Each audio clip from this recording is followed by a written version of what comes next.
Hello quotes, ഇനി നമുക്കൊരു fish fry ഉണ്ടാക്കിയാലോ. അതും ഒരു സ്പെഷ്യൽ ഫിഷ് ഫ്രൈ. ഞാൻ നോർമലി ഫിഷ് ഫ്രൈ ഇങ്ങനെയാണ് കേട്ടോ ഉണ്ടാക്കുന്നത്. അപ്പം ഞാൻ വിചാരിച്ചു ഇപ്രാവശ്യം ഉണ്ടാക്കുമ്പോൾ നിങ്ങൾക്കും കൂടെ കാണിച്ചു തരാമെന്ന്. ഇഞ്ചിയും വെളുത്തുള്ളിയും പച്ചമുളകും നമ്മുടെ ബേസിക് ആയിട്ടുള്ള പൗഡേഴ്സ് നമുക്കൊന്ന് ബ്ലെൻഡ് ചെയ്തെടുക്കണം.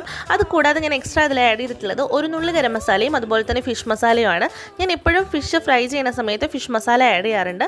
ഇത് കൂടാതെ ഞാൻ എക്സ്ട്രാ ആഡ് ചെയ്തിട്ടുള്ളത് 1 ടീസ്പൂൺ ലെമണോ അല്ലെങ്കിൽ 1 ടീസ്പൂൺ വിനാഗിരിയോ ഞാൻ ആഡ് ചെയ്യാറുണ്ട്.